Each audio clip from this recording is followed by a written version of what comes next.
October 2024 and Thursday, 17th October 2024 afternoon sittings until conclusion of business listed in the order paper for the day, in order to investigate the proposed removal from office by impeachment of His Excellency Rigathi Gachagua, EGH, the Deputy President of the Republic of Kenya. Now, the floor is open. This is a procedural motion. With your concurrence, you may allow me to put the question. The voting is by voice, so that we dispense with this motion immediately. Very well. I will now proceed to put the question. That notwithstanding the resolutions of the Senate made pursuant to Standing Order 32 on the 15th February 2024, 26th June 2024, 19th August 2024, and 17th September 2024, on the approval of the Senate calendar regular sessions for the third session 2024, the Senate resolves as follows. 1. Pursuant to Standing Order 34.4b, and notwithstanding the provisions of Standing Order 34.1, to commence its sittings for Wednesday, 16th of October 2024, morning sitting at 9 a.m. 2. Pursuant to Standing Order 34.4b, to hold a sitting on Thursday, 17th of October 2024, starting at 9 a.m. to 1 p.m. And 3. Pursuant to Standing Order 34.4a, to extend its sitting time for Wednesday, 16th of October 2024, and Thursday, 17th October 2024, afternoon sittings until conclusion of business listed in the order paper of the day, in order to investigate the proposed removal from office by impeachment of His Excellency Rigathi Gachagua, EGH, the Deputy President of the Republic of Kenya. Will as many as of that opinion say aye? Aye. Will as many as of the contrary opinion say nay? The ayes have it. Now, honorable senators, this resolution you just passed will have meaning if by 9 we have quorum in the chamber. There will be no point of passing such a resolution and then the bell rings for 10 minutes, another 10 minutes, then we start at 9:30. That is the regular time we always start.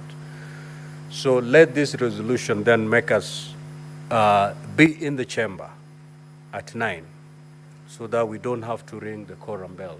If we do that, I believe the 2 days will be adequate to cover the hearing on this particular matter. Next order, please.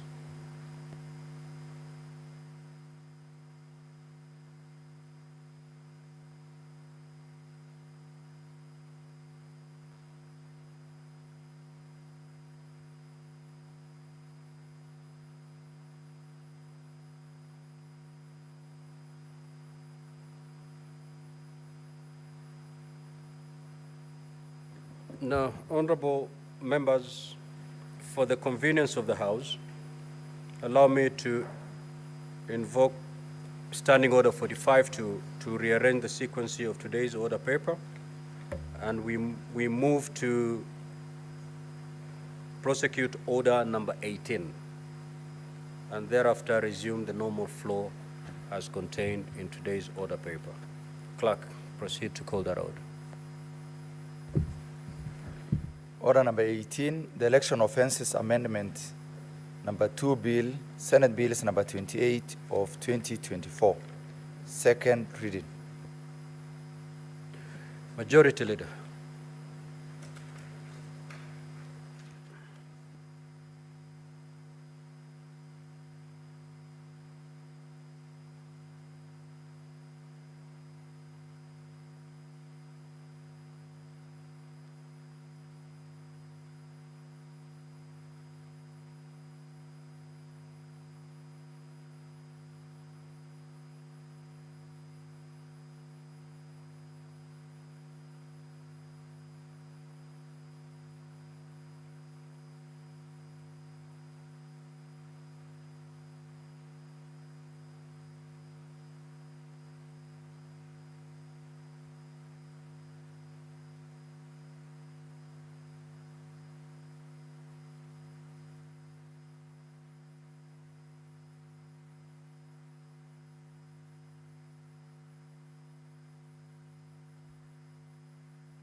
Thank you. Mr. Speaker, I beg to move that the Election Offences Amendment Bill, Senate Bill number 28 of 2024, be now read a second time. Mr. Speaker, this is third in the series of the so-called NADCO bills, and I have reminded colleague senators many times that we must remain true to our call. Mr. Speaker, we had a very difficult time as a country in 2023, and when we went to the NADCO negotiations, there are many things that we agreed. Senator Okongo Omogeni, from the minority side, represented his side of the Azimio side, and I want to believe he will have a thing or two to say as he seconds this bill, actually, Mr. Speaker, because he was part of the deliberations. He knows very well the presentations and the submissions that Kenyans made to us for, I think it was close to a month at the Bomas of Kenya, where citizens felt that there are certain things that were not right in this country, and they wanted us to address the same. Therefore, we came up with about 9 bills, 3 of which we have since dispensed with as a House. We have 6 more, including a constitutional amendment bill, Mr. Speaker, that is before the Justice and Legal Affairs Committee. And I don't see the chair here right now, but last week at the SPC, he had promised us that very soon JLAC will be bringing a report actually to this House, Mr. Speaker, on what do we think of the constitutional amendment bill that was produced by the NADCO team. There are very interesting provisions there, including for the Senate. I have since seen our colleague, actually, Senator Cherargei, I don't know, he's not here, has done another constitutional amendment bill. Some of the provisions are actually borrowed from the NADCO bill, and that's a conversation that we are going to have. But today's bill, the Elections Offences Amendment Bill, Senate Bill number 28 of 2024, Mr. Speaker, is a bill whose principal object is to amend actually Section 6 of the Election Offences Act of 2016, a bill that we passed in this House about 8 years ago, Mr. Speaker. And there was very interesting debate actually at that particular time. If you have seen some of the snippets from the debates and the things that were said at that particular time, Mr. Speaker, it was during the passage of some of this legislation. Some of the very interesting old videos of the Senate you will see. It was a very heated exchange in this House. You know, one of the things I have challenged the clerk, Mr. Speaker, to do is to come up with a digital library. The generation of Senator Odi Okech does not believe anymore in ink and paper, but they are more keen on listening and watching. Therefore, it's important we keep a video library so that, and make it digitally available, so that when Senator Eddie or Senator Ezena takes a break from their maneuvers on TikTok, they can listen into debates that were done 5-10 years ago, and that will interest them.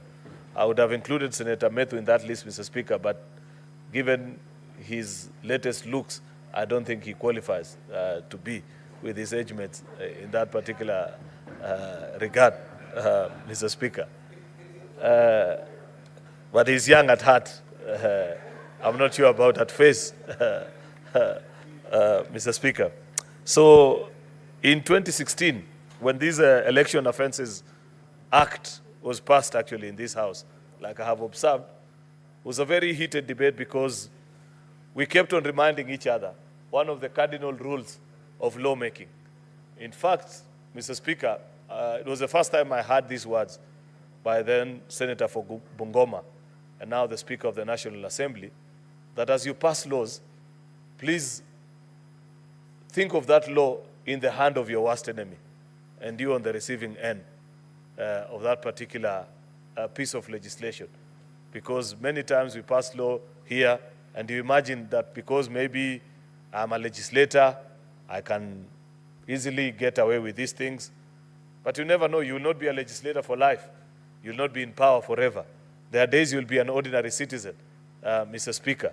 And therefore, it's important that as we pass legislation, that was an obtaining theme at that particular time, Mr. Speaker, that because as political leaders, we are actually practitioners in the political space, as we pass the electoral offences law, it was important that we remind ourselves that what obtains at that particular time may not be necessarily true. And we've seen the topsy-turvy of our politics, Mr. Speaker, that the people who you necessarily don't greet today may be your best friends tomorrow. Many people are getting to learn that in this particular session. But, Mr. Speaker, you know for a fact that those who've been around for a while know that that is a norm of politics. Therefore, the bill, Madam Speaker, I do note the change, has two clauses, clause 1 and clause 2. It's a very straightforward bill. And I know, Senator Okongo, you remember quite well why we had to distinguish from the other elections amendment. We wanted to speak specifically to offenses, and that's why we kept it separate to the other bill. Clause 1 is a short title of the bill, and clause 2 provides that it shall be an offense for members and staff of the IEBC to conduct or hold an election in an ungazetted polling station. You remember the very big dispute we had in the 2017 petition, Raila Odinga versus Uhuru Kenyatta, about ungazetted polling stations and the debate about it. And it was at that time that we insisted, actually, Mr. Speaker, on the need for an entire gazettement of polling stations and it being prominently displayed. Further, the clause creates offenses for members of staff of commission who unreasonably delay in declaring election results or knowingly alter declared election results. You know the dispute that we've had. And there's a history to this. Those that have seen the sunshine more times than I, like Senator Oburu, Mr. Speaker, will tell you the journey that the country has traveled, that it was not unusual back in the days of Kanum Lolongo system, Mr. Speaker. Legend has it. For me, it's legend. For people like Senator Oburu, this is a kind of life that they live through, Mr. Speaker, that you will go to an election and you know the way they conducted elections that time. If it's Senator so-and-so, your agent will hold your picture and people will queue behind. And many times, because the returning officer was the district commissioner, Mr. Speaker, they would declare the result that the powers that be wanted. And it didn't matter how many people you had on your queue. Many are the times that we hear the short queue was declared to be the longer, and the longer, the shorter, Madam Speaker. With the advent of the new constitution, while we thought we had slayed the dragon of electoral malpractices, Madam Speaker, that ghost has refused to die. And it's not unusual to find that after an election, you find an election official, Madam Speaker, take inordinately long before making a declaration, despite the fact that all results have come in, all polling stations have been declared, but for one reason or the other, they're just taking long in making a declaration. In fact, there are many elections, actually, Madam Speaker, that in the last 1 or 2 elections, you find that the results were declared days after. And there was no justifiable reason why the same cannot be done. I look forward to a time, Madam Speaker, where we will be living in a country where elections can be held in the morning, the results are declared in the evening, and the following day, people are back to work like nothing happened. Because there are more mature democracies that have such practices, and people believe and trust the electoral systems, Madam Speaker. And part of achieving that level of belief in our electoral system and conduct, Madam Speaker, include tightening the noose with provisions such as what is provided in this particular bill, Madam Speaker. Because when an electoral official alters the results for whatever reason, either they have been induced or they don't like the candidate that has won, it must be punishable.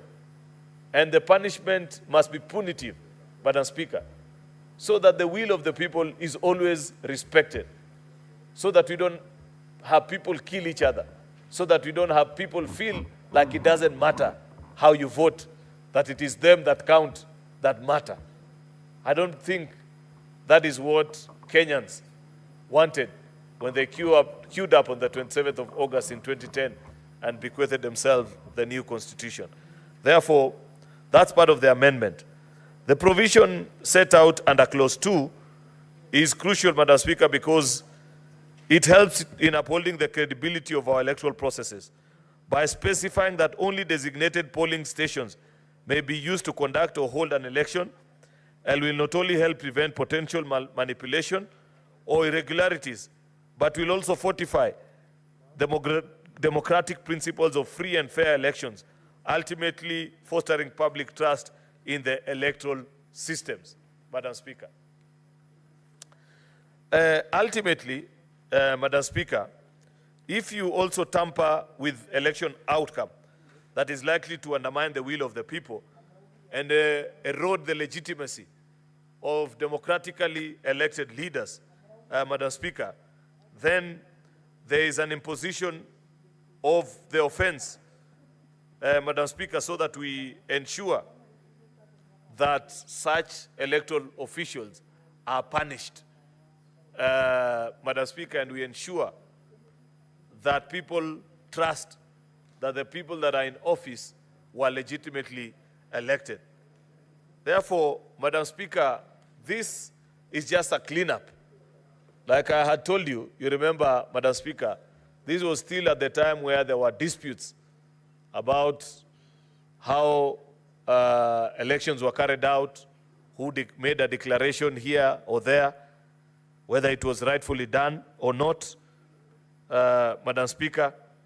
Therefore, I really believe, Madam Speaker, that this is an extremely important piece of legislation, which I want colleague senators to support so that we can conclude on this conversation and ensure that we tighten the noose in terms of belief in our electoral processes, Madam Speaker. I wish to state that the integrity of the electoral process is fundamental to the proper functioning of a democratic society, and therefore I urge senators to support this bill and make any further addition. But remember, there is a cardinal rule that we agreed on how we are going to treat these so-called NADCO bills, Madam Speaker, that even by amendments, they have to be negotiated in a bipartisan way, that you need the nod of yours truly and Senator Stewart Maza and the team that he leads to concur, because there's a long, rigorous way which we arrived at these bills, and Senator Okongo Mogeni knows that we worked long and hard deep into the night sometimes to agree on some of these provisions. But nonetheless, as a legislature, we have the full authority and the final say in terms of any piece of legislation that takes the full force of law. We are the final body. Therefore, it is not to gag members in any way, but just to remind them of a cardinal principle that a good turn deserves another. And when you reach an agreement, it's always important to honor it. Therefore, Madam Speaker, with those many remarks, I beg to move and request my colleague who served with me in the NADCO team, the Senator for Nyamira, Senator Okongo Omogeni, Senior Counsel, to second. I thank you. Senator Mogeni.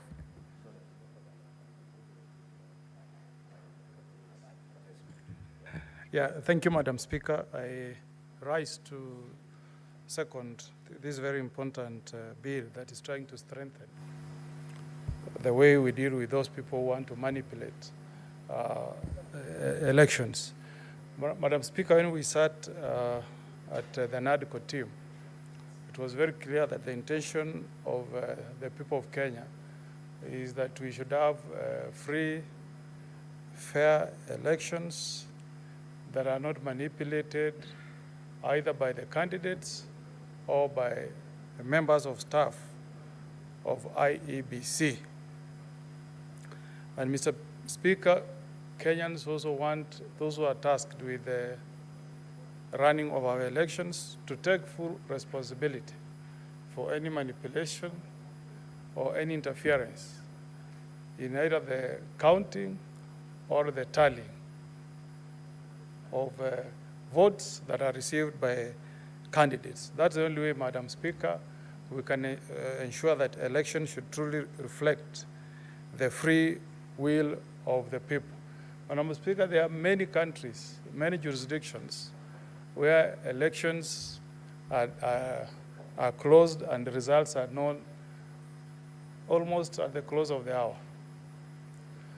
I was privileged, I believe in 2020, I may not remember, between 2020 and 2021, I was invited by the Secretary General of the Commonwealth, Madam Patricia Scotland, to be an observer on behalf of Kenya in the Bahamas.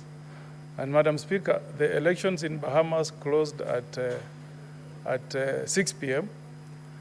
By the time we were going back to our respective hotels at 9 o'clock, the Prime Minister, the new Prime Minister who was taking off from the outgoing Prime Minister, was on TV. Within a record 4 hours, Madam Speaker, the results were out. But in Kenya, you'd be lucky, Madam Speaker, to know your presidential candidate within 48 hours. You'll be very lucky. So it's this idea of keeping people in anxiety and also waiting restless in our tallying centers is not fair. Madam Speaker, I have my own personal experience.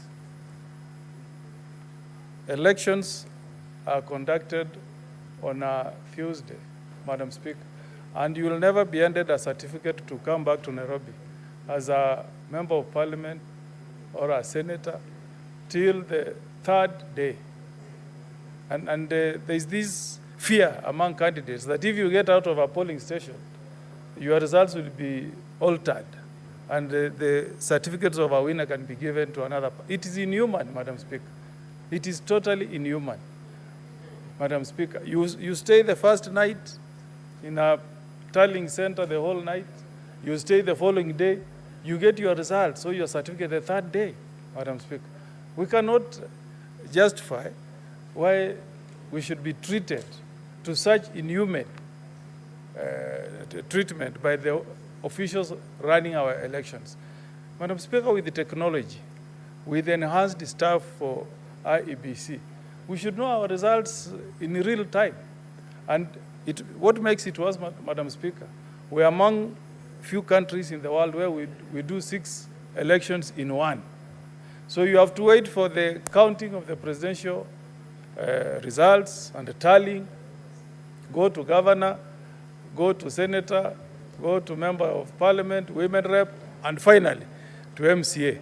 And Madam Speaker, it's now going to be worse because we also made proposals to allow the presidential elections to be counted, tallied first. And you can imagine how contentious presidential results can be. So if we don't create this offense of unreasonably delaying results, people can wait even up to 4 days. So these are very progressive proposal, Madam Speaker, and we want to challenge when we recruit new commissioners to IEBC, this should be top on the agenda, Madam Speaker. Even down here in Lusaka, when Akainde Ichilema was being elected president, we were in Zambia as observers. I was there with the speaker then, Ken Lusaka, Madam Speaker. And I was pleasantly surprised that their results are released in a much quicker time than in Kenya, Madam Speaker. So I urge colleagues to support this very progressive amendment. This is actually for our own good as politicians, as people who run in elections. Senator Kalwale, you know how long it takes for you to get your results as a senator. I'm sure nobody here gets his results on the same night when the voting comes to a close. You'll be lucky to get them the following 2 nights. I don't know what the experience from Nakuru, but it takes a very, very long time.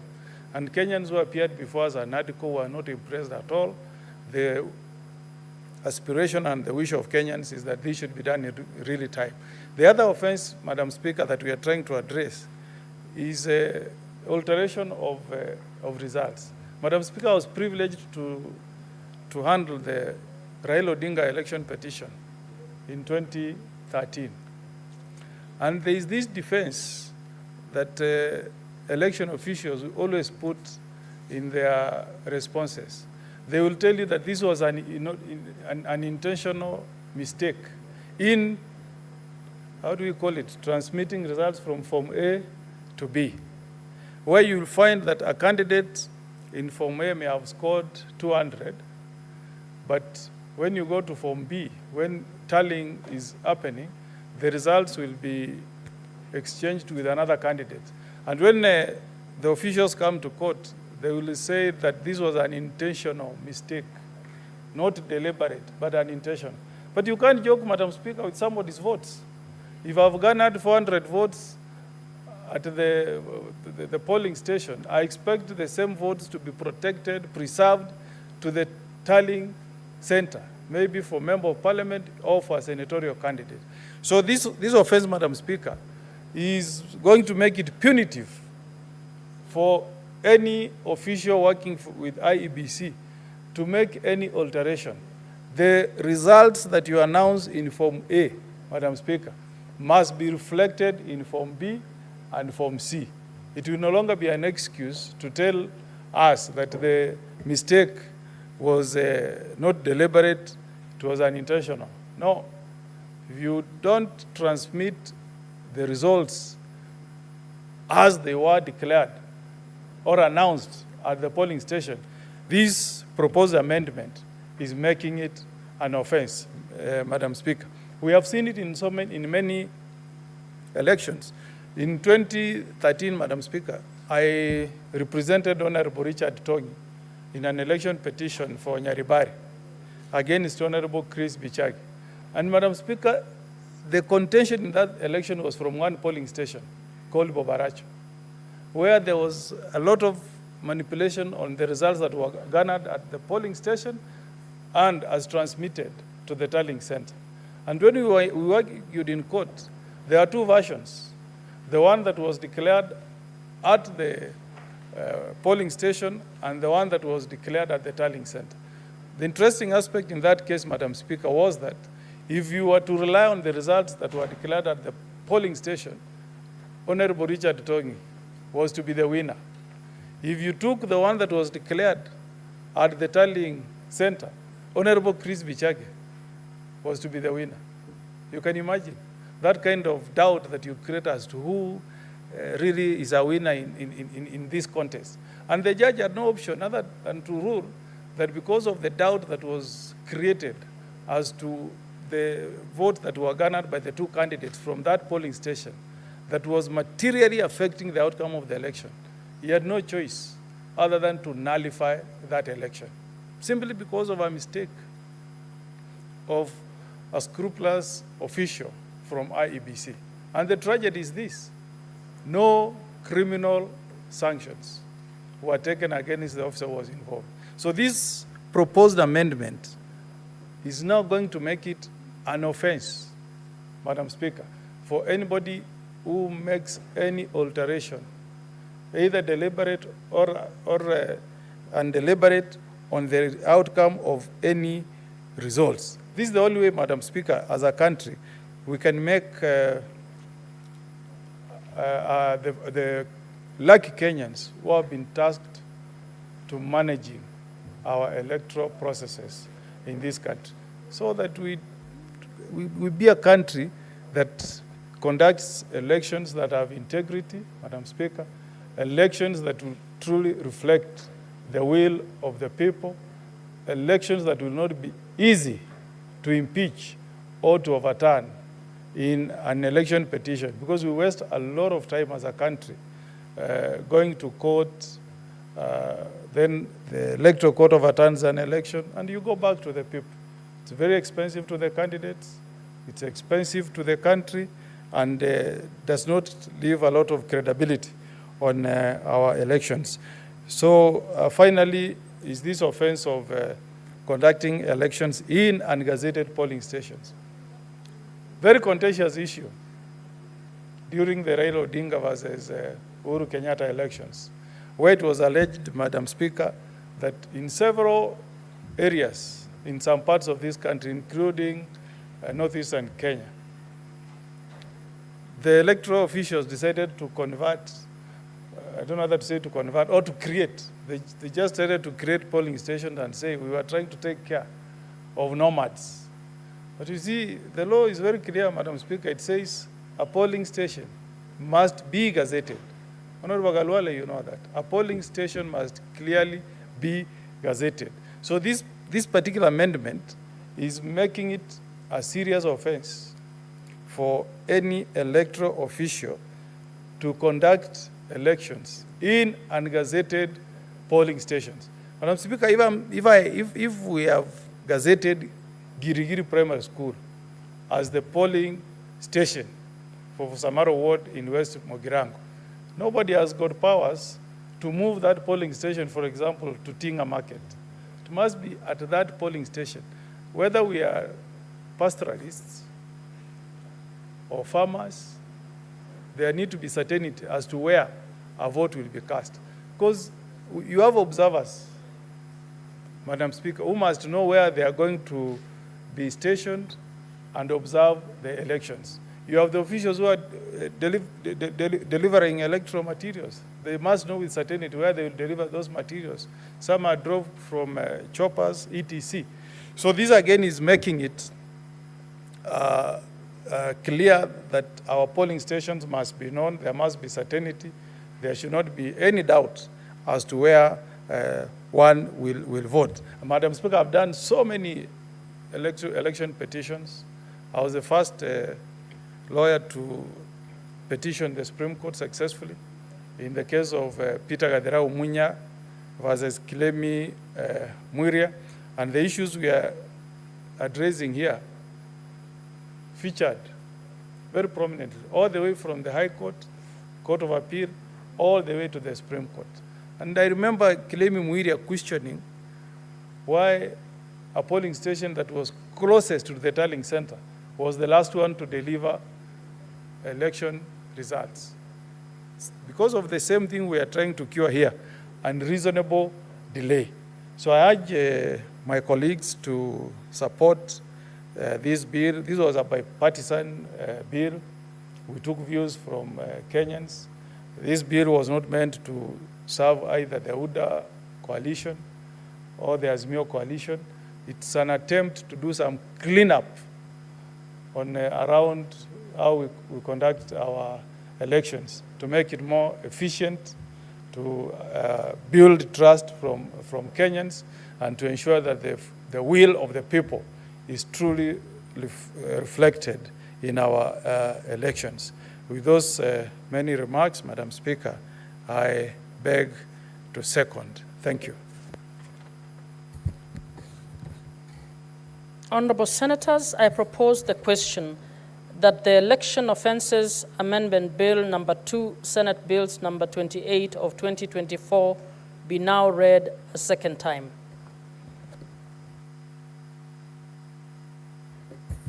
Senator Khalwale. Thank you, Madam Speaker. Madam Speaker, I rise to speak in support of this amendment.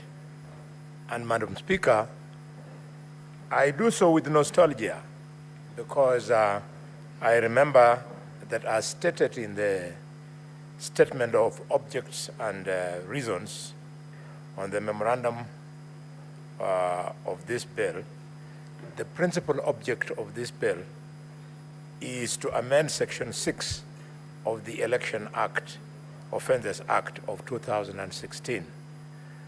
Why with nostalgia? Is because, Mr. Speaker, I remember this act when we enacted it, it was the industry of a joint committee of both the Senate and the National Assembly in 2016.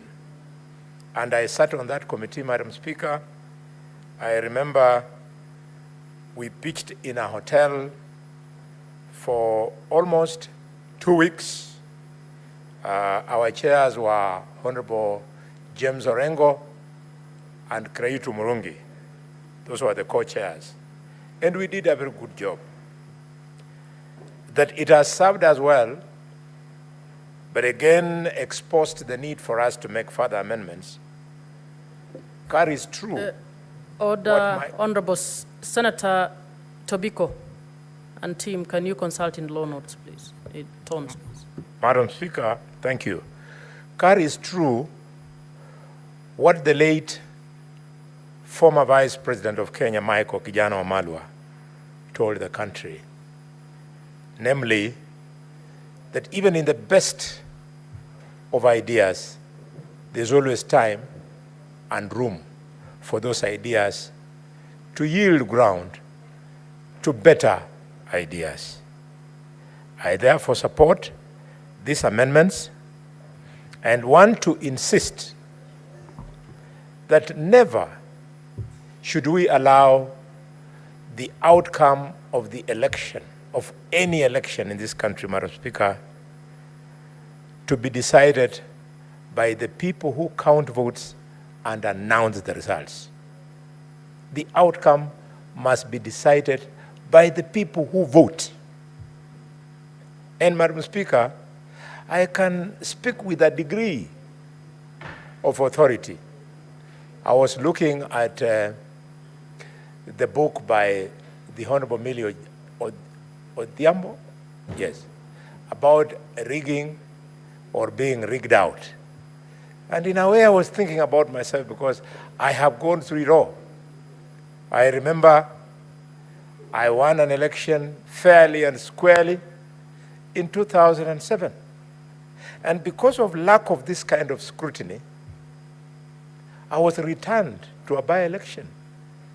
And the grounds, Madam Speaker, were that a brother of my opponent sat in a corner in a polling station, and he was recording what he thought was the result. And IEBC was doing its work. So when we went to court, I was accused, IEBC was co-accused, well, not really accused, but I was a respondent and they were co-respondents.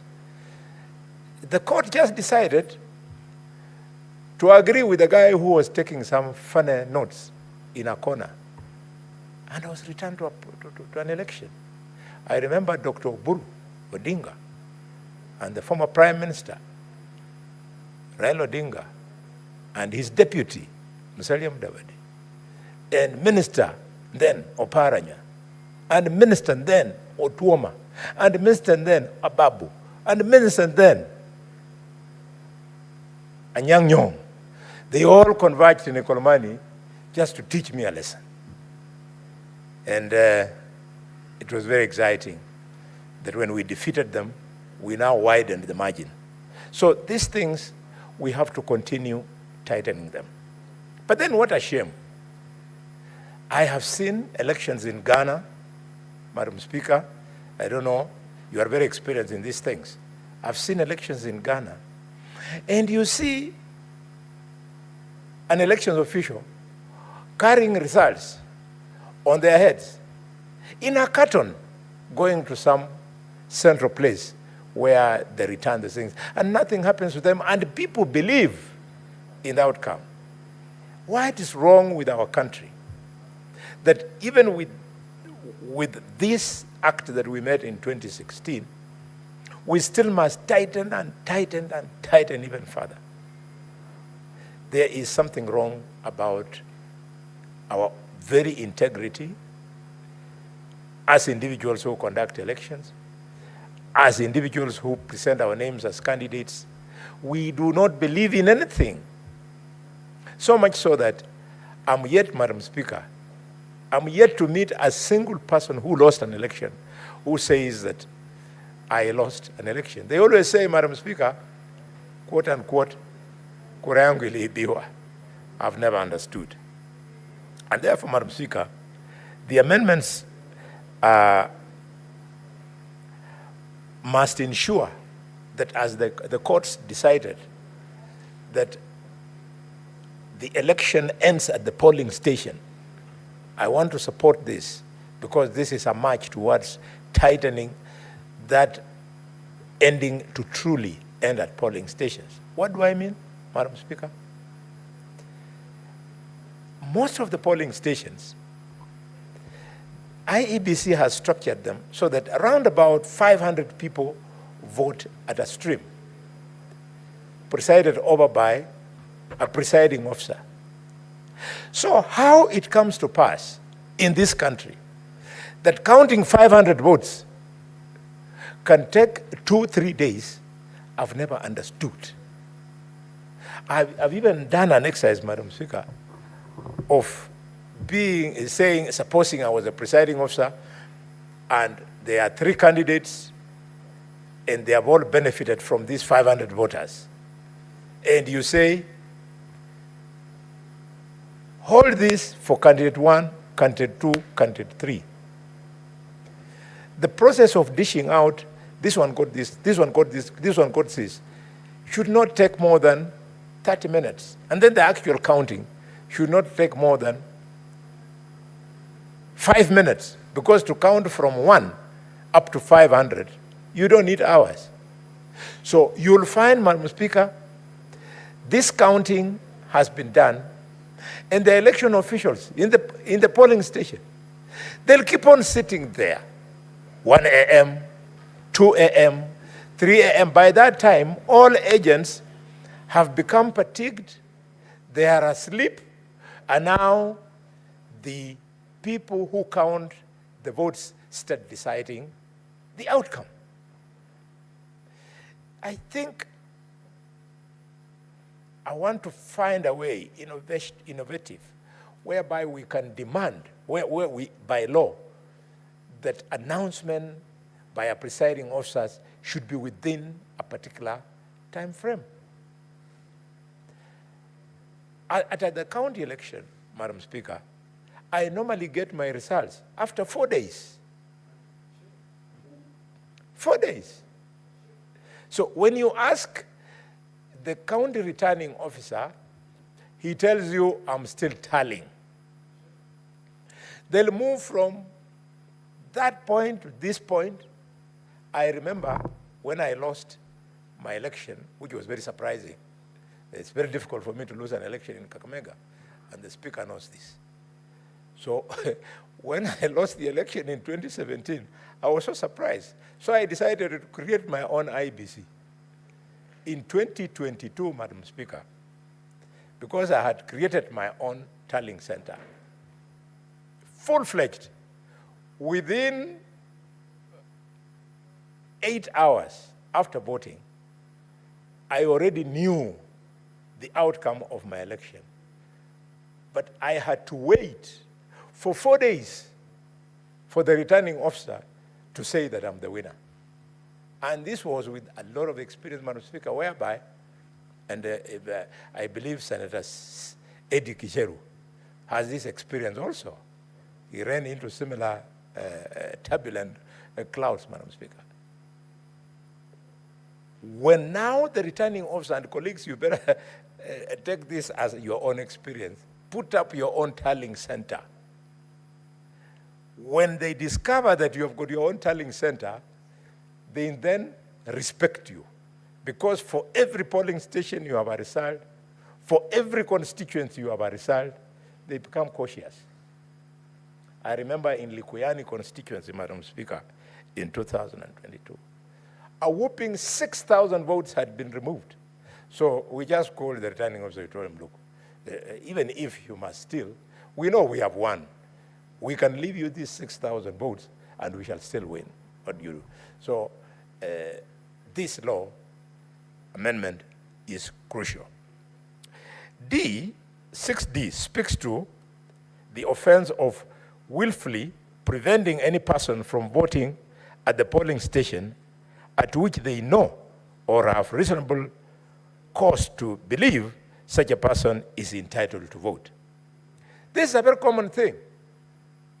Madam Speaker, if you go to a populous polling station like Gachagua in Shinyalu, or Malinya in Ikolomani, or Muliro Gardens in Urambe, if you are very popular there, then what they do, you'll go, you'll find women there who don't know how to read and write, probably 10 of them, sometimes more. They are seated there, been sitting there from 6. They've been told you're not going to vote for some strange reason. So this offense that has been put there is to put in check some presiding officers who become rogue. You talk to the police, they look this side. You talk to those kinds of things must be addressed. Madam Speaker, before I end, there was a very bad experience in Kakamega and in Mombasa in 2022, where an election was postponed by IEBC. The governor's election was just postponed. In Mombasa, in Kakamega, it was postponed. So, it could not make sense to us. How would you postpone an election? So people have gone to vote. They find the election is not taking place. And some people get so disgusted, they go back home without voting. And therefore, that affects the other 5 elections, since you had only nullified. Shall I say nullified? No, you had postponed only one election. We should make it impossible for IEBC to postpone any election for any reason unless it is a question of a disaster. And if it is a disaster, Madam Speaker, how can a disaster affect only one election out of 6? If there is a storm, it should affect all the 6. So that brings my contribution to the end, but there's also this offense of a presiding officer or an official willfully rejecting or refusing to count any ballot paper which they know or have reasonable cause to believe is validly cast, or any candidate in accordance with the provisions of such a written law. This one, it is curing something which actually happens in every election. And Madam Speaker, I know you are going to be a candidate, not under affirmative action, but a straight candidate. You better take this one very seriously. The ballot is cost. And so it goes, Catherine Muma, Catherine Muma, Catherine Muma. Then the returning officer, the presiding officer, just refuses to admit that vote as being yours. Now, when you are new in the process, Madam Speaker, and you think you're winning, when they put aside 6, when they put aside 10, you don't take it seriously because you are excited. What you don't know, that if this thing is being repeated, like in Kakamega where I've got 2,000 polling stations, if they knock out 10 slowly like that, you're talking about losing 20,000 votes that had been cast in your favor. So I love this amendment, and I want to congratulate Senator Cheriot, and I think, Honorable Ichungwa, and His Excellency Kalonzo Musyoka, because, Madam Speaker, they were the ones who were the co-chairs for the national dialogue that has birthed these amendments. I support. Thank you, Madam Speaker. Senator Faki.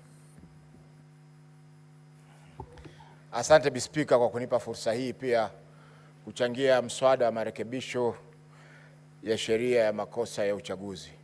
Mheshimiwa Spika, sheria hii na marekebisho haya yamekuja kupitia kwa ile kamati ya NADCO, National Dialogue Committee ambayo hapa katika bunge letu la Senate iliwakilishwa na Senator Cheriot ambaye ni kiongozi wa wengi, na vile vile pia Commissioner Senator Okongo Mogeni ambaye alikuwa anawakilisha upande wa wachache. Mheshimiwa Spika, ni muhimu kwamba sheria zetu za uchaguzi zipigwe msasa mara kwa mara, kwa sababu kuna mambo yanayoibuka katika uchaguzi ambayo mengine labda hayakuweza kuangaziwa katika sheria ilipoundwa. Kwa mfano, Mheshimiwa Spika, swala la kuwa na vituo ghushi vya uchaguzi ambapo matokeo unaambiwa yanatoka katika kituo hichi, lakini katika orodha ya vituo ambavyo vimewekwa katika orodha rasmi ya gazeti havimo katika orodha hiyo. Kwa hiyo Mheshimiwa Spika, hii sheria itaharamisha vituo vyovyote ambavyo vyafanya uchaguzi wakati haviko katika gazeti rasmi ambalo limegusia na kutaja vituo ambavyo vitatumika katika masuala ya uchaguzi. Mheshimiwa Spika, swala la pili ni swala la wale wanaosimamia uchaguzi. Na Mheshimiwa Spika, kuna mabarobaro wawili hapa ambao wanacheka kwa sauti. Ningeomba wacheka kwa sauti za chini kwa sababu mzee anazungumza, kwa hivyo ni muhimu. Kwa Mheshimiwa Spika, nasema kwa Senators, please consult in low tones, Let's not disrupt. Tunasema Mheshimiwa Spika kwamba wale wanaosimamia uchaguzi pia sasa lazima sheria iwaangazie kwamba makosa wanayofanya, ukiukaji wa sheria unaofanyika katika wakati wa uchaguzi, Mheshimiwa Spika, ni muhimu wale wanaohusika pia wapelekwe mahakamani na waweze kuhukumiwa kwa makosa kama hayo. Mheshimiwa Spika, haiwezekani kwamba msimamizi wa uchaguzi akatae kuhesabu kura halali ambayo imepigwa na mwananchi wa Kenya. Mheshimiwa Spika, haifai ama haiwezekani msimamizi wa uchaguzi atangaze mtu aliyeshindwa kuwa mshindi na asichukuliwe hatua yoyote na sheria. Kwa hiyo Mheshimiwa Spika, sheria hii itasaidia pia kuweza kuchukulia hatua ama kuwapeleka kwenye sheria wale ambao watapeleka matokeo ambao si sawa katika uchaguzi ambao utakuwa umefanyika katika nchi yetu ya Kenya. Mheshimiwa Spika, kwa hayo masuala mawili mimi naunga mkono marekebisho haya ya sheria ya uchaguzi ya makosa ya uchaguzi. Asante Bi Spika. Senator Eddy.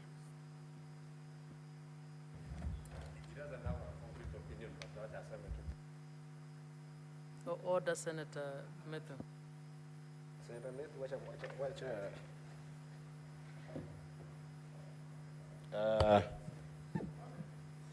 thank you, Madam Speaker. I think that Senator Nyutu and Senator Methu, please. You are not in a market, please. Madam Speaker, I think Senator Methu seems to be very, very unsettled today. Senator Eddy, please make your contribution.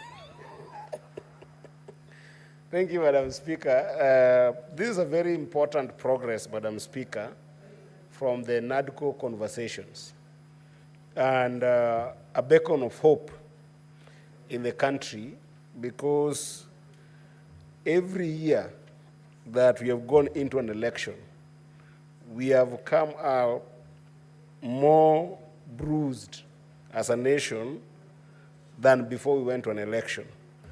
And therefore, it is in order to congratulate the members of the NADCO committee, starting with the co-chairs that, midwifed the production of the documents that then led to inform the pieces of legislation that we're going to see in this House, especially with regards to elections, electoral processes, electoral bodies.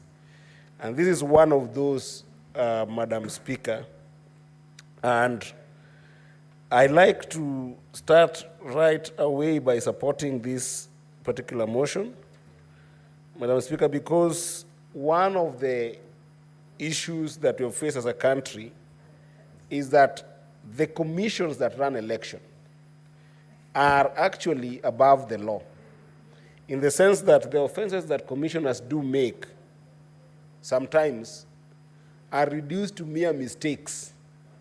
However costly they are, Madam Speaker, to the country, they end up not getting held accountable in the eyes of the nation. Madam Speaker, in 2007, I was a very young man in Friends School Kamusinga, and as a Form 2 then, the chaos that we experienced in our election and the resultant death that we experienced, if you remember, Madam Speaker, there was this envelope that eventually went to in the International Criminal Court. And in that envelope, when eventually the names were revealed in that envelope, Madam Speaker, there were people from the police who were held accountable. And there were politicians who were held accountable. And there were public servants who were held accountable. But there was nobody from the commission then that was the referee that ran the election that were held accountable. Madam Speaker, fast forward 2013, when we had an election that was also contested. Even at appearing at the court, you find that the commissioners always escape scot-free from these problems. And therefore, it's very important that we support this bill.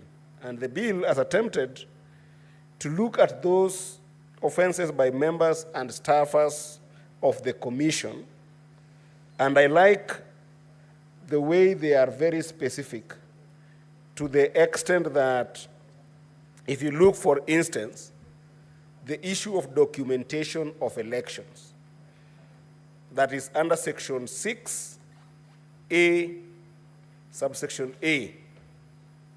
And it says that one of those offenses is if anybody makes in any record, return, or other document which they are required to keep or make under such written law an entry which they know or have reasonable cause to believe to be false or do not believe to be true. The documentation of an election, given the fact that this is one of the most radically looked at documentation. For instance, Madam Speaker, we know that forms of election, starting from Form A to Form B to Form C, that then is used to declare elections at a presidential level, and the other ones used at constituency levels, Madam Speaker, these are highly regarded forms that have got security features that are very clear. And Madam Speaker, we have seen a number of instances that those documents are doctored. And electoral officials have got so much power that that doctoring sometimes escapes the mind of the nation because of the bulkness that our elections are. You can imagine, Madam Speaker, that at a presidential level, we are dealing with over 46,000 polling stations. And those polling stations, Madam Speaker, sometimes if these things are not well documented, then we have a problem. And Madam Speaker, I don't want to belabor all the sections and all the offenses that have been listed here, but I wanted to make three quick comments. That, Madam Speaker, I think that I will be submitting a number of amendments on this bill, because it is one thing to look at offenses committed during the running of an election. But I think that the biggest offenses that we can face as a country are offenses through the entire process of an election. If you remember 2017 election that was cancelled by or nullified by the court, it was nullified based on the process of the election. And Madam Speaker, in my humble view, this bill seeks to sort three things, but it also leaves three things that I want to talk about. Number one, this bill seeks to solve unreasonable delays and unreasonable doctoring of election results. I think that is well captured in this Section 6 amendment. If you read all the way from A to M, it is well captured. Number two, it also seeks to sort the alteration of results. If I were to summarize what I'm seeing from this bill, which is why I'm supporting it. And number three, it can essentially help us to correct ungazetted polling stations, which sometimes have also featured in a number of our election results, that you end up having some ghost polling stations, like what happened in Migori County, Madam Speaker, in the 2017 election. If you follow that nullification, Madam Speaker, there were variably so a number of polling stations that came to the Supreme Court as ungazetted, non-existent polling stations that then were used to vary that election. To the extent that this bill can solve those three issues, it's a big step to the country. However, Madam Speaker, I think that this bill must also explore the entirety of an election process, which I don't think starts by the day of voting. I think that election starts becoming a fraud when we start by registering of voters. And this registration of voters, Madam Speaker, we have seen a number of disenfranchisement of voters. Even now, there are young people in this country, Madam Speaker, who would wish to be registered voters. But because the registration process and the issuance of IDs have been put as separate, Madam Speaker, I think we as a country should choose to believe that it is an offense if you're turning 18 years old and you are going to get your ID and you don't get it with your voter's card. It actually should be an offense. In fact, the issue of voter's card is something that this bill should help us question. If you have got an ID card that is genuine, why do you need a voter's card and you're already 18? And our laws say that at 18 you get an ID card, and at 18 you are a viable voter. Why then must this issue of voter's card be prohibitive for young people to be able to vote? We must be able to explore an amendment that I'll bring into this House on making sure that young people in this country can be able to get their ID cards and either their voter's card on time or use their ID as their voter's card. So that's one thing I'll be exploring, Madam Speaker. Number two, that I think is important in the registration process, Madam Speaker, is being able to clean our registers on time. I think that commissions at any given time, we must have a duration under which the commissioners must be able to clean the register. And if it is not cleaned, the way we have seen a number of elections where a register of an election is not hygiene to conduct an election, so that you don't know which voters are in the register vis-a-vis which voters are actually viable to be able to vote, to the extent that the alteration of results in this country happen because of the issue of voter register, that the commission is being paid to take care of. And if this is something that should happen on a rolling basis, it should not happen that just by the time that we are going to the election is when you see this thing called mass voter registration, where commissioner wants to run around, and sometimes that audit of the voter register is not done properly. So this issue of registration, there are a number of offenses that the commission has done in this country that I'll be pushing amendments. I don't want to go into them in details, but I'll be pushing amendments on the registration of voters that I don't think that has been captured well in the offense that I'm seeing here. The second offense, Madam Speaker, that I think is very important is the role of the commission vis-a-vis the role of the secretariat in terms of looking at procurement as a process. Madam Speaker, if we don't solve the issue of procurement violations on election materials in this country, Even if you hold an officer who is sitting on the day of election on some offenses, the election would have been rigged long time ago if there is no hygiene in our procurement processes. And there are a number of those violations, Madam Speaker, that I believe that we must be able to explore, and I'll be pushing those specific amendments on what constitutes offenses of procurement in nature. Because procurement of electoral materials, Madam Speaker, some of them start way before even the year of election starts. There are a number of indices that have been seen that by the time an election comes in place, Madam Speaker, if you were to reflect on the election that we had in 2017 that was nullified by the Supreme Court, and then you juxtapose that election with the election that will happen in this country in 2022, Madam Speaker, you will find that the filth of those electoral processes happened at procurement, including the laws that our commission ends up signing with vendors abroad is extremely critical to be able to hold them accountable as an offense.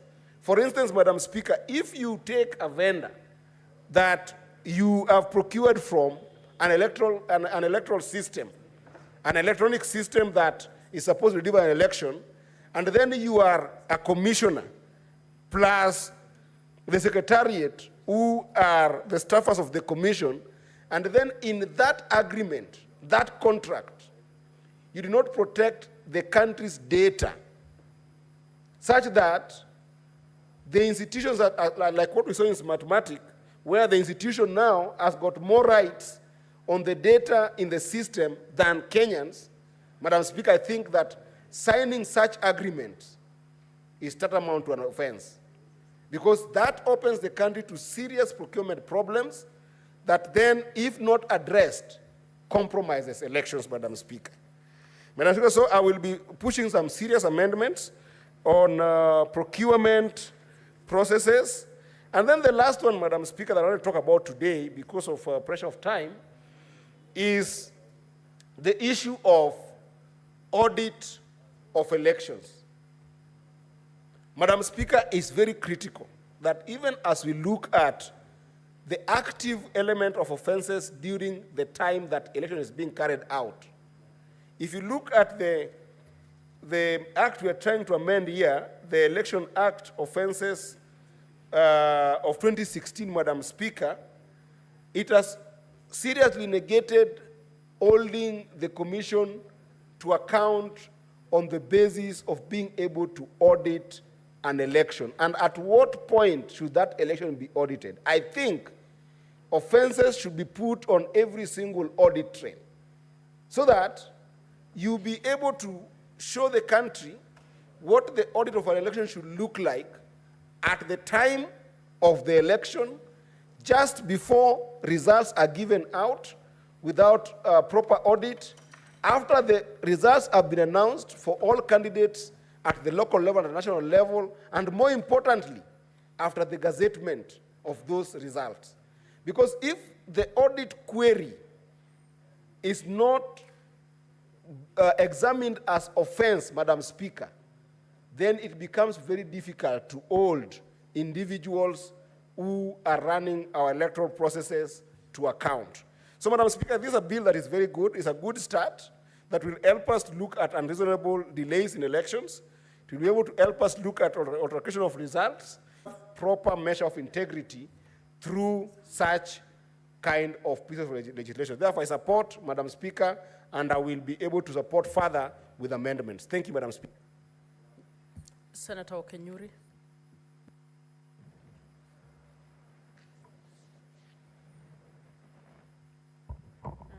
Thank you, Madam Speaker, for granting me this opportunity. I wish to support this amendment that came as a product of the NADCO talks that were actually happening.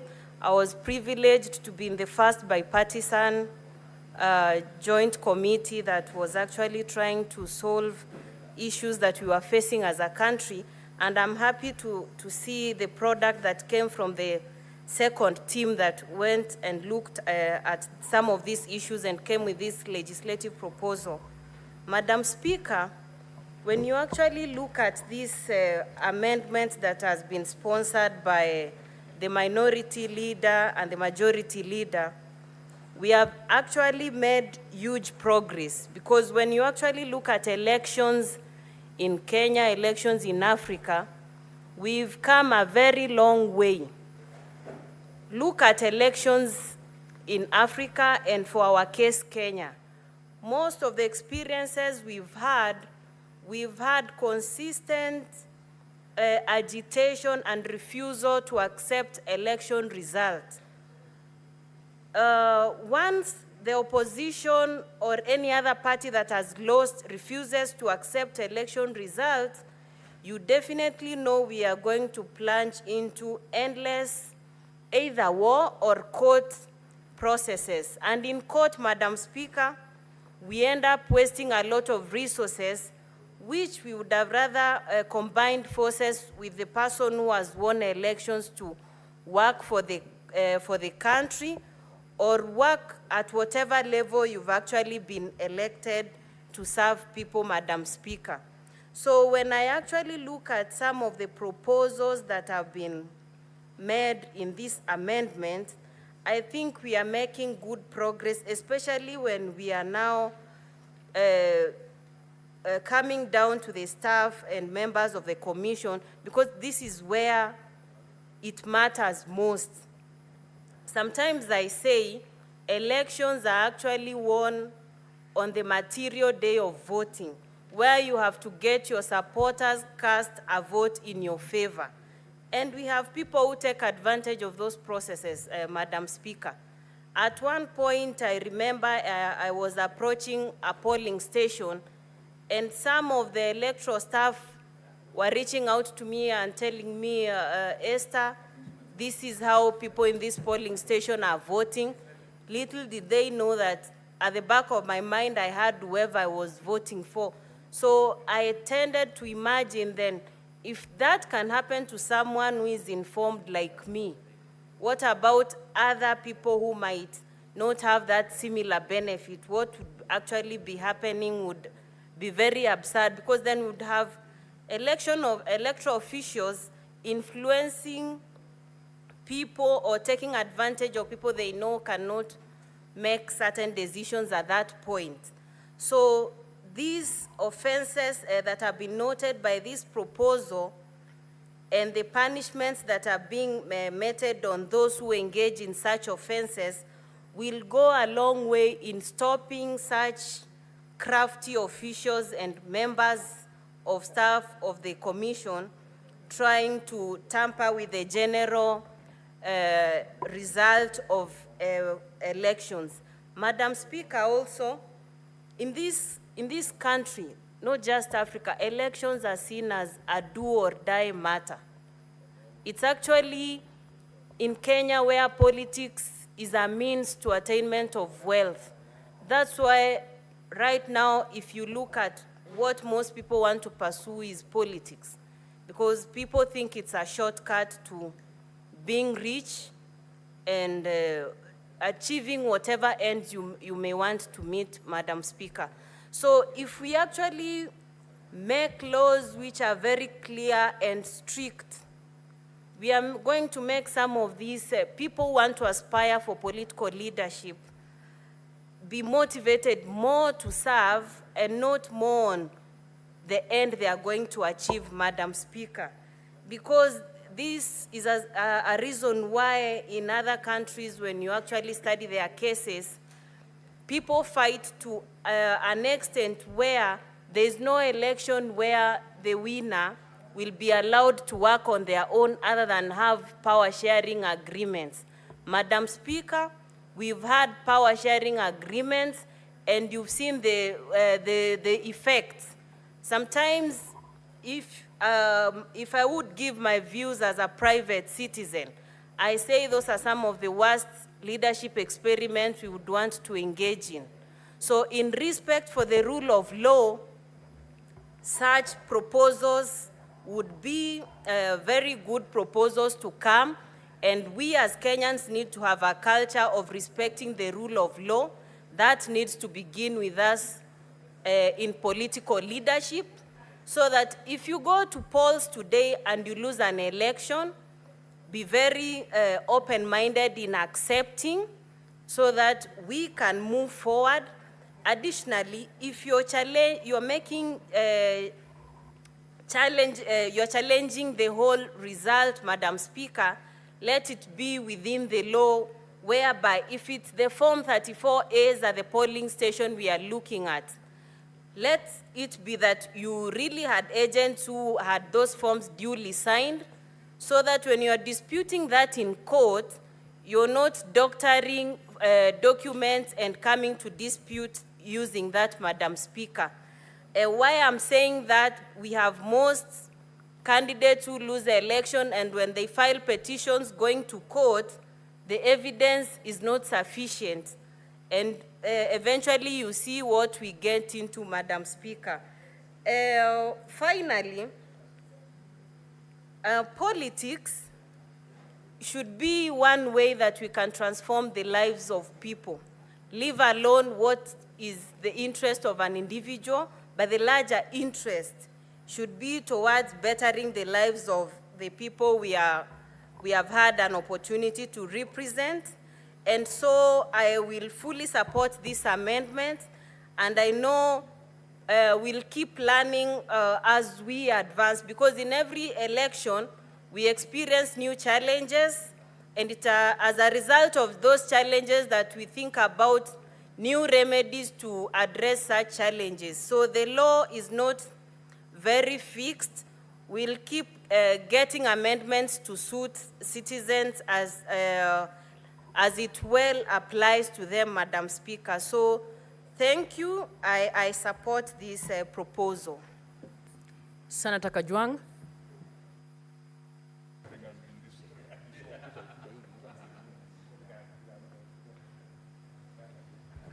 Madam Speaker, I also rise to support the Election Offences Amendment Bill that is before the House. And Madam Speaker, it's important to reflect that this is one of the outcomes of the National Dialogue Committee, which was established at some point in the history of this country to stabilize the political situation. And Madam Speaker, I'd like to hail those who participated as rapporteurs, as chairs, as members of the National Dialogue Committee, and even those who presented memoranda to that very important committee. We are now starting to see the outcome of the work they did in the form of various amendment laws. But we are also seeing that result in the pacification of politics. And Madam Speaker, I hope that we shall find an equilibrium where our politics is no longer highly charged, our politics is no longer tribal, our politics is no longer partisan. We'll find an equilibrium where politicians will be speaking for the good of the country. Madam Speaker, the amendments to the Election Offences Act are straightforward, and they are subject of a negotiated and a long-drawn process. However, Madam Speaker, it is my view that the various pieces of legislation relating to elections in this country need a complete overhaul.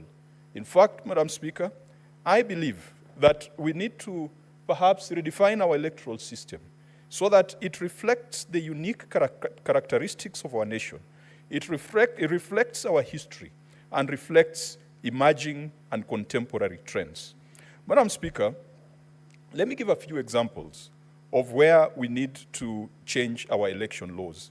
I have said it before, that rigging of elections begins at the point of registration of voters. And Madam Speaker, it is not rocket science. And I wonder why we, the political class, cannot just accept that once you have a national identity card, that then should be the instrument that you use on the voter's day. Because the qualification to get an identity card is the same qualification to get a voter's card.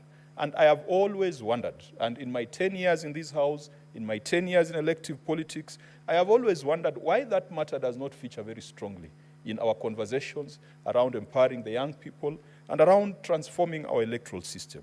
Madam Speaker, right now you will find there are certain areas which, until as at the last election, there has been no effort to recruit the newly acquired citizens to become voters. And then we are going to have a stampede, a few months to elections.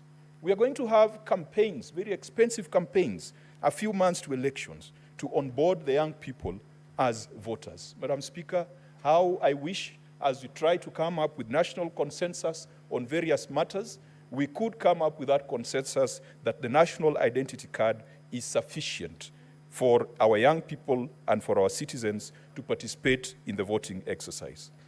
Secondly, Madam Speaker, it would be important for purposes of national security and sovereignty to ring-fence our elections from foreign influence.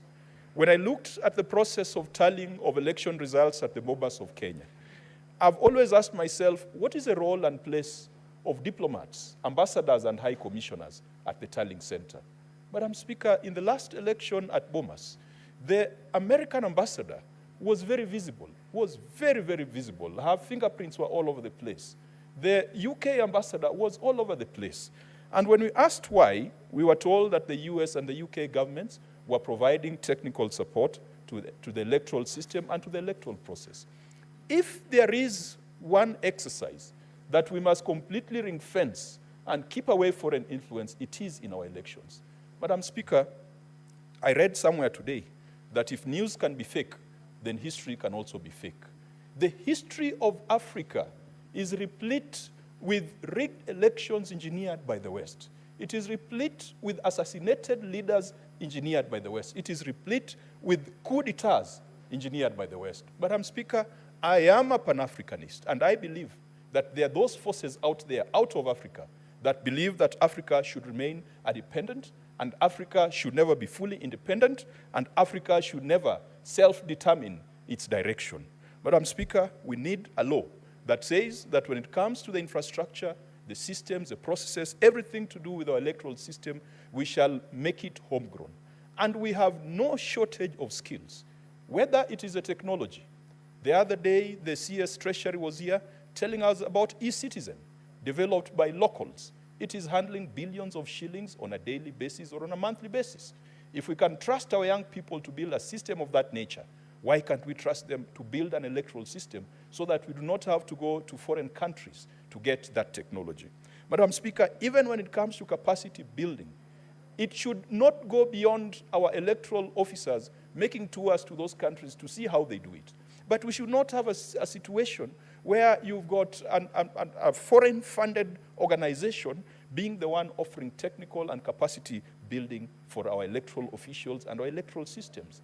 I believe, Madam Speaker, even if it's just coming from ordinary revenue, even if it's coming from a specified fund, our electoral system should not be subject of multilateral or bilateral agreements. It should be homegrown, because if we do so, we rid our electoral system of foreign influence. And Madam Speaker, if you've read about the history of Africa, and not the fake version of African history, the West always has an interest in electoral outcomes, because whoever becomes the president of a country, Madam Speaker, sometimes influences the kind of relationships that country has with the West. We have seen interference in electoral systems in the Democratic Republic of Congo, Madam Speaker. Even in Kenya, Madam Speaker, I am convinced that there has been undue foreign influence in our electoral systems. And so that is part of what we need to look at in a complete and comprehensive overhaul of our election laws. Madam Speaker, the senators in this House have to spend a lot of money to get elected. Why? Because we've got an electoral system that has put the responsibility for trust and responsibility of ensuring accuracy of results on the candidate rather than the commission itself. Madam Speaker, you have heard previously when petitions have been taken to the Supreme Court on presidential election results, where the IEBC, that is mandated to ensure trust, accuracy, and integrity of results, referring to returns of agents of candidates. Madam Speaker, we should not be investing in agents in elections. If we have an independent electoral body that is of the highest integrity and credibility, and it is a very expensive undertaking. Madam Speaker, you can imagine, before election day, 3 days to elections, all of us here as senators, when you're organizing your own campaigns, you need to call your agents to a central place to train them. You call them to a central place to give them the oath of secrecy. You have to keep them in a central place so that they are not poached by your opponents. On election day, they have to be at the polling station. They have to be at the tallying center at night. They have to sit for 3-4 days waiting for the results to come out. Meanwhile, Madam Speaker, you are maintaining them, paying them allowances, giving them airtime, taking care of their food, taking care of their accommodation. Election day expenses of a senator in this House, Madam Speaker, is on average 10 million Kenya shillings. That is if you decide to deploy your agents in a proper manner. Of course, there are some of us who sometimes you find you don't have strong opposition, and then you decide to just ride on existing systems. But where the situation is tight, Madam Speaker, a senator will be required to have 10 million shillings for the 3 days pre- and post-election. If you multiply that by the 47 counties, we are looking at an enterprise, Madam Speaker, that is hundreds of millions of shillings. It's actually billions, Madam Speaker, that could have been put to better use. And I've just spoken about the position of the senator. I've not spoken about the woman representative. I've not spoken about the governor. I've not spoken about the president. Madam Speaker, in the American system, it is estimated that political campaigns, and that was about 8 years ago, was costing $16 billion US. 16 billion US dollars on politics. And that was more than the budget of half the American states. If you look at our expenses when it comes to elections, Madam Speaker, it is money that could have been directed to other places, but we spend it because we have no trust, because we have an electoral body that has not demonstrated integrity. Madam Speaker, we need to also look at the other laws that relate to spending on elections, but we can reduce that expenditure if we build institutions, technologies, systems, processes, and an infrastructure that inspires trust. Madam Speaker, it should be enough for a candidate to present themselves on election day, make sure that people vote, and trust that the IBC officials and the security officials that are there will be able to provide a result that reflects the voice of the people. And yet, we never trust them. When you see policemen in that hall, you feel that they've been sent by the state to rig you out. When you see IBC officials, the default mode is that they are going to rig you out. The fear is that they are going to be bribed by your opponent so that they can declare the wrong results. And as a result, our polling stations have become battlegrounds where each candidate has got 2 agents, 5 security people, 5 mobilizers. It is against the election laws, but it is something that happens. And that is why sometimes it takes too long for results to come out of polling stations. Madam Speaker, interestingly also, when the tallying has been done at that polling station, candidates insist that they must be part of that entourage that transmits the results to the constituency tallying center.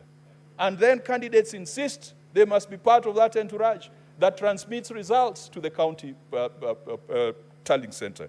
Madam Speaker, that is a system that is broken, and we have time for us to change it. Madam Speaker,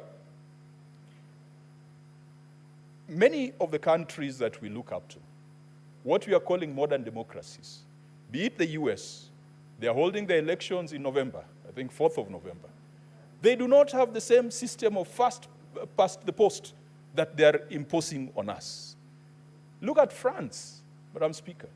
France election is a 2-round election for the legislature. You only win on first round if you get 50%. But otherwise, if you don't get 50%, even as a member of the legislature, you have to go for the second round. Look at South Africa, proportional representation. Look at the United Kingdom. We are talking of a Westminster style of democracy. Where did we get this mongrel of first past the post, where elections have become ethnic census, where people sit down and say that we, the Basuba, we are many, or we, the Luo, or we, the Kikuyu, we are many, and so we are going to take the next election. And Madam Speaker, in the last conversation, there was something called Building Bridges Initiative. It was bastardized, it was shot down in the courts of law for lack of public participation, but there were some interesting proposals. I do recall a proposal that came from the governor of Kisumu, who is currently the ODM interim party leader. He had a proposal that we cannot take these Western systems in entirety. Let us try and build a homegrown solution where it is not a winner-takes-it-all approach, where it is not a first past the post, where it is not our election is not an alliance of tribes. Madam Speaker, our election has been an alliance of tribes. It has been described in many words. There have been shareholding structures. There have been all sorts of conversations and nomenclature to our politics. It is wrong because it pits communities against each other. It pits tribes against each other. And our politics then becomes a game of chess where the antagonists are one tribe versus the other. We must rethink our electoral system, but this is going to take a very radical rethink, Madam Speaker, because when it suits those in power, then they are in no rush to change it. It is only when it does not suit them that they want to change it. And this conversation has been there from independence, and this is a conversation that brought the dichotomy between KADU and KANU. It was never settled, Madam Speaker, because we opted for a broad-based government at independence, the way we have opted for a broad-based government today. And as a result, Madam Speaker, Jaramogi Oginga Odinga, 2 years later, was kicked out. They say history repeats itself. And I don't know which one comes first, as farce or as tragedy. But history truly repeats itself. The things we saw in 1965 have come back to haunt us in the year 2024. The things we saw post-independence, because of flawed politics of ethnicity, have come back to haunt us today. Madam Speaker, as I conclude, I want to encourage the House, Parliament, has a responsibility to scrutinize the report of the Independent Electoral and Boundaries Commission. That report should never be limited to mundane bureaucratic matters. I have gone to the IEBC website, Madam Speaker. Recently, in my usual visits to my county, I like going to a polling station and telling my people that in this polling station, you gave me 90% of the vote, and I want to thank you for that. In the past, the IEBC had a portal where you could go and click and zoom and go all the way granular to a polling station. And you could tell the presidential results there, the gubernatorial, the senatorial, the constituency results at that point in time. Madam Speaker, that stopped happening. And yet we are advancing more. So we are more capable of manipulating big data. 10 years ago, the IBC had that portal. Today, 10 years later, when artificial intelligence, big data, data warehouses have advanced, we do not have that visibility. Today, if you are to ask how many votes you got across your respective counties, unless you go and look at the form, that declaration form, we must push the IEBC to be transparent. We must push the IEBC to be accountable to the people of Kenya. The results of elections should not be held as a secret. We are not running a cult. We are running an open, free, and fair electoral system. And so, Madam Speaker, while I support this amendment to the Election Offences Act, I believe that a complete overhaul is necessary along the lines that Senator Khalwale had mentioned earlier. In the year 2016, when we were in this House in the 11th Parliament, there was a crisis prior to that election. And there was a bipartisan approach, a bipartisan committee. We called it the Windsor Committee, led by Senator James Orengo and Senator Kiraitu Murungi, that gave us the minimum reforms that were necessary then.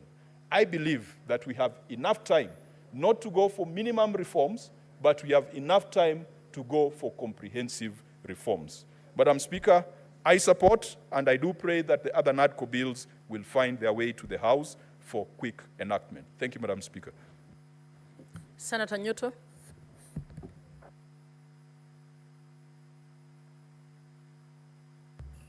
Thank you, Madam Speaker. I also rise to make my contribution to this amendment bill, Madam Speaker. Madam Speaker, we have a responsibility as members of this House to identify the problems that our people have and to make the necessary legislation, Madam Speaker. In this country, most of the problems that we have are related to elections, Madam Speaker. And every time we are going for elections, everybody gets scared of what is going to happen during and after the elections. This is because we do not believe in our systems. especially the electoral system. That is why I think it's very important that we come up with ideas that can help improve on this particular situation. And this bill could not have come at a better time, Madam Speaker. We know that in our history, the very many differences that we have had have come either just before the elections or after the elections. And why is this so, Madam Speaker? Because many people do not trust the system. And so, Madam Speaker, looking at this particular bill and noting that under the memorandum on objects and reasons as given by the majority leader and the minority leader, Madam Speaker, that we will create offenses for members and staff of the commission who unreasonably delay in declaring results or knowingly alter declared election results, Madam Speaker. I think the first step towards solving the very many problems that we have with our electoral system is making it a responsibility of the individual officer of IEBC. Because when we see IEBC as an institution for offenses committed by members of the IEBC, staff of the IEBC, then it does not become incumbent upon a member when they are executing their duties to take the necessary or the due diligence and care. That is why when we make it through this bill, when we make it mandatory that whoever commits an electoral offense as in the execution of their duties as officers of staff or staff of IEBC will face the music, then we shall be beginning to get somewhere, Madam Speaker. This delay in declaring election results are what cost us the problems that we had in 2002. Because anybody that watched the events that were happening at KICC could tell that the delay, especially in the then Juja constituency and the Rakanithi constituency, the results from those two constituencies, the delay in announcing the results of those two constituencies, Madam Speaker, led to the build-up of the tension that was there in the country, leading to post-election violence of 2002, Madam Speaker. And that is why this bill needs to be supported by anyone who wishes Kenya well.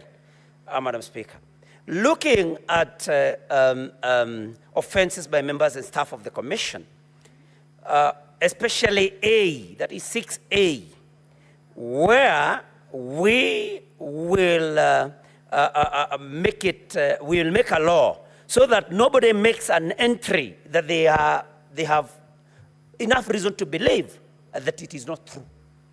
This is something very important because when cheating in election happens, when this stealing of elections happen, it's by altering the figures, Madam Speaker.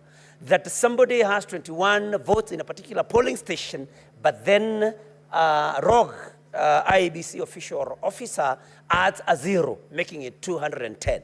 If that is done repeatedly in several other polling stations, then of course they alter the overall result of an election. And that is why this should be supported. Madam Speaker, we have assisted voters. And even here, when a senator is not able to or fails to cast their vote electronically, of course, we jokingly call them assisted voters. These are voters going to their polling station, sometimes who do not know how to read or write, or who can't read or write, Madam Speaker. And these are therefore then assisted by officers of IEBC. And this is another avenue where stealing of votes happen, so that you, the officer or the staff that is mandated with the responsibility of guiding such an assisted voter, then lead them in marking in the spaces that are not for the preferable or for the one that they came or they prefer to vote for, Madam Speaker. Madam Speaker, we have a problem also in this country. And it is also it's not just about elections. It's about, people faking disability. And that is why I'm excited about number C, that whoever allows, when you have a reasonable, you don't have a reasonable, a reasonable cause to believe that somebody is visually impaired or has a disability, if you allow them to vote in a way that is only specified for such people living in such disability, then they will be held accountable for that.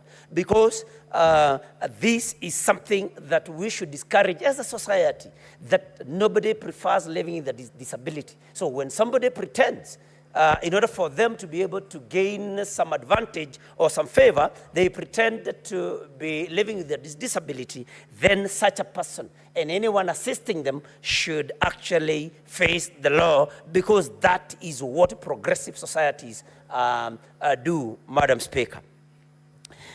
Madam Speaker, there was one election where the Right Honorable Laila Molo Odinga went to Kibera to cast his vote. And then there was this particular presiding officer, and I can see that Senator Beth Siengo has actually raised her antenna. When the Right Honorable Laila Molo Odinga went to that particular polling station, I may not remember which election it was, there was a presiding officer who first told him that he did not appear in the register of voters. And this caused a lot of panic, caused a lot of tension, Madam Speaker. And it was not reasonable to do that, because such an officer ought to have known, and I'm referring to number D, Madam Speaker, of 6, that if an officer willfully prevents any person from voting at a polling station at which they know or have reasonable cause to believe that such a person is entitled to vote, then of course the action should be taken to them, against them. Because such an officer should have known that the Right Honorable Laila Molo Odinga, of course, was registered in that particular polling station, regardless of what the register said. And I think we are also going to, through this law, to make officers also use reasonable judgment, because everybody has their brains, Madam Speaker. Madam Speaker, when we have people, when we have an election that is very close, 2 or 3 votes could mean a lot. And that is why numbers E and F under the same section 6 should be supported. That where somebody refuses to count any ballot paper, because even one vote can bring a difference, can make a difference, Madam Speaker, or they count a vote that they are not supposed to count, then action should be taken against them, Madam Speaker. And in conclusion, Madam Speaker, no officer should be allowed to omit anything in a breach of their official duty, because everybody should do their duty. That is why people are paid salaries. And Madam Speaker, unless people know that there is a consequence for any particular action, then they are not going to be serious about anything, Madam Speaker. And we must cure the problems that emanate from mismanaged elections, Madam Speaker. And so with those very few remarks, I support, Madam Speaker. Thank you.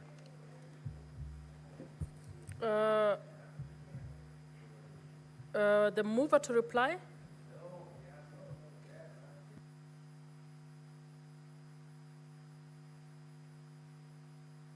You're not pressed, you've not pressed, you're not there.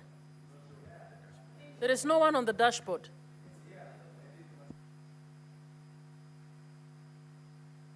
Okay, Senator Thangwe.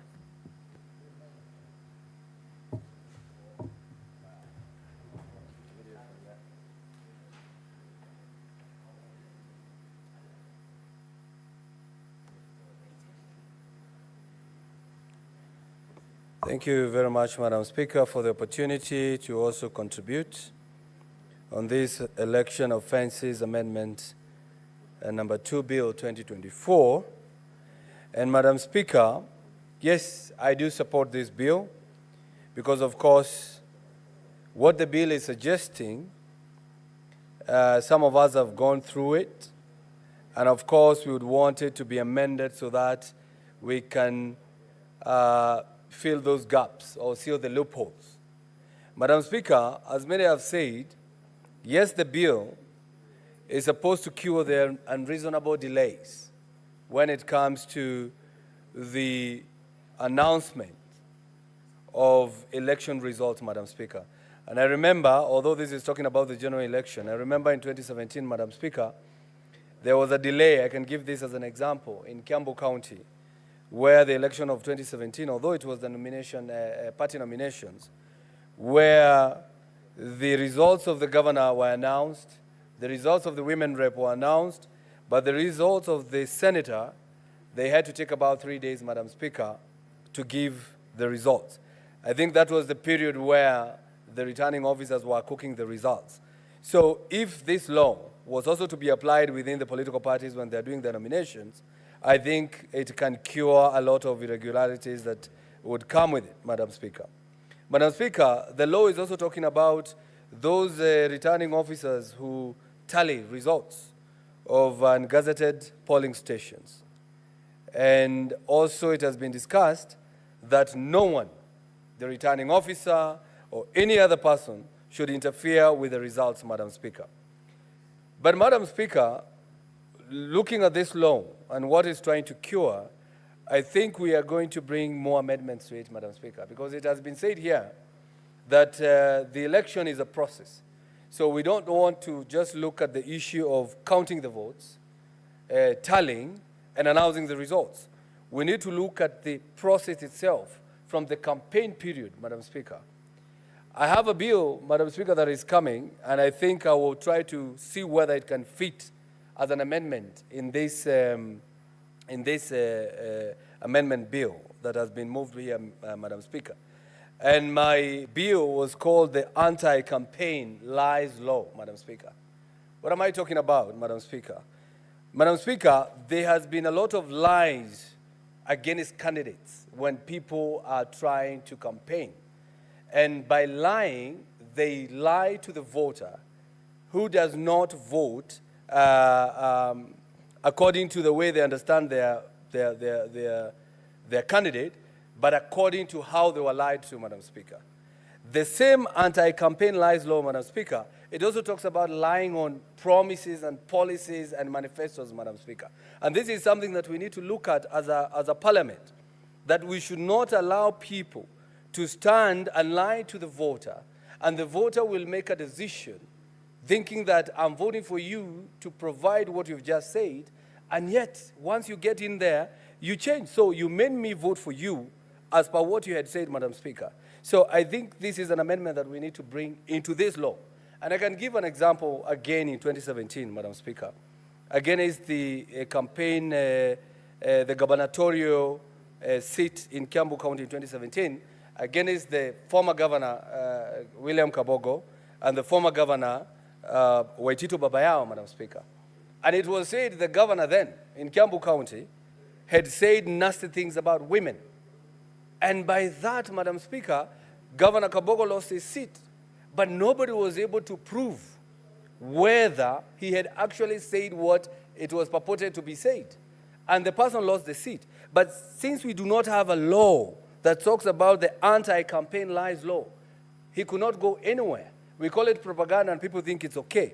Another example, Madam Speaker, we have the CS for mining.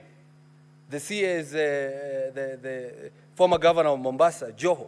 He is on record, Madam Speaker, saying that he will never work with the President William Ruto. He called President Ruto a thief, and he said, I cannot work with him. Madam Speaker, many people never voted for William Ruto then because they believe in Joho. But today, Joho is in government. He is working under the same president, the same Ruto that he said he will never work with. So, Madam Speaker, they lied to the voters, and the voters did not make the right decision. The voters of Mombasa never voted for us, never voted for Ruto, never voted for President Ruto, Madam Speaker, because they believed in what was said by the then Governor Joho, Madam Speaker. So what I'm trying to say, and what I'm... What's your point of order, Senator Idi?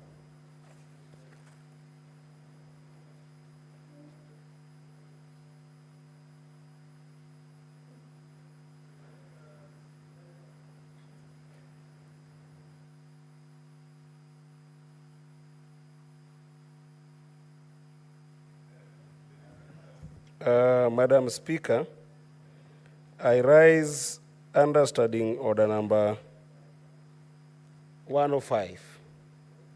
Madam Speaker, read together with Standing Order number 101 and with prevalence of Standing Order number 101 on content of speech. Madam Speaker, the content of speech of the Senator of Kiambu has provoked the word, "they lied to the people." And this is discussing the person of Honorable Joe, who is the CS for blue economy, mining in the country, Madam Speaker.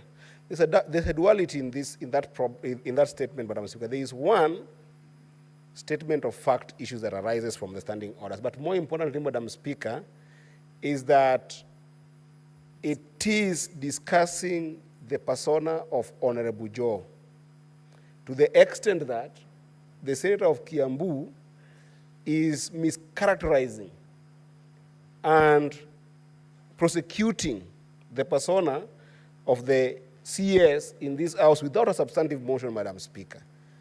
And Madam Speaker, I think that is very out of order, and I think he should be able to withdraw that statement, apologize to the CS Joe, vehemently so, and if possible, Madam Speaker, if he must speak the kind of language that he has put on the character of the CS, Madam Speaker, then Senator Eddie, it has to be the can substantive you make motion.